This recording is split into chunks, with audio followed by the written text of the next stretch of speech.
Hey everyone, it's TJ Herbert with Bo-Mer Plastics here for our first feature project review of 2023.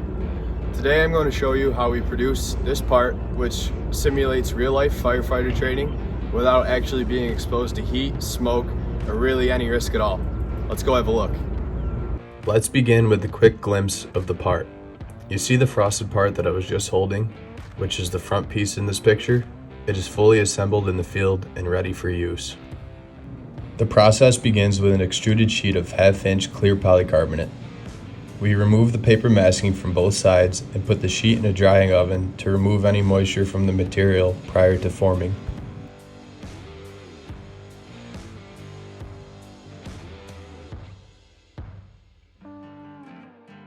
We have the ability to concentrate on fine detail here at Bo-Mer, which is where processes such as pressure forming are used to precisely form a part and pick up any detail from the mold surface. In this case, we have 2 different textures on the tool, as well as a 1-inch undercut section around the perimeter. The sheet is set into the oven and removed once it becomes pliable. Here we are using a female mold to pick up the detail of the mold so the material is sucked into the mold along with a pressure box applied from the top. Pressure forming is a more advanced form of vacuum forming. The mold creates the desired shape with the force of a vacuum on one side of the sheet and compressed air pressure on the other. Pressure forming can produce the fine detail similar to injection molding, however it is done at a fraction of the tooling cost. Along with fine detail, we also have the ability to form undercuts. You will see that the part is removed from the machine, however there are still metal pieces around the perimeter of the part. Those are what we call loose pieces. These loose pieces are part of the mold, but they are not permanently attached to the mold as they break away from the mold on ejection. As the part takes its form around these loose pieces, they basically are stuck to the part. That is why you see the part come off the mold with loose pieces, then we manually remove the loose pieces from the part and place the loose pieces back into the mold for the next part. The part is hand trimmed to remove excess scrap and then is sent down the line to our machining center. Here we are using a CNC 3-axis machine to trim the part to its desired shape, size, and features. The part is trimmed to height with 1 cutter, then the machine switches cutters to machine the grooves around the top.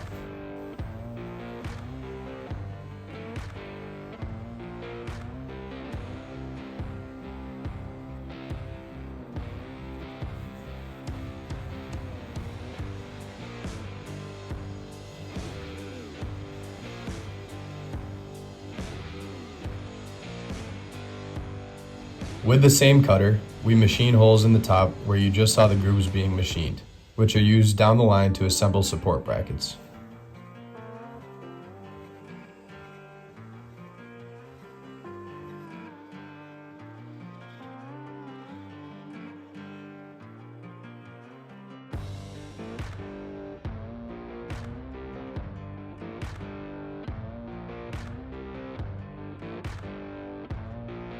There are multiple support brackets out of ABS assembled with this part, which we machine using a CNC 5-axis machine.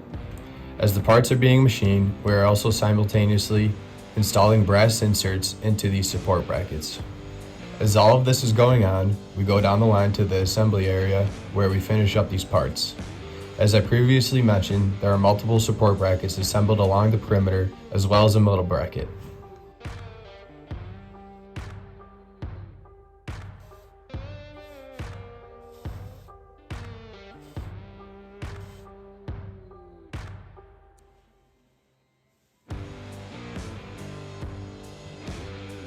Just to note, the 5 pieces of orange tape are applied for the end customer to be able to easily locate 5 small holes for their final assembly. Well, there you have it. This product allows firefighters to train anywhere without putting anyone at risk or applying damage to anything. The product that we produce mimics a real-life fire where the flames actually grow, get bigger, and move using LED technology. It is done with the use of built-in sensors where the firefighter can actually aim and shoot at the flame digitally or with actual water hoses to simulate a real-life situation of putting out a fire. We hope you enjoyed this video. Thank you for watching, and we will see you next time.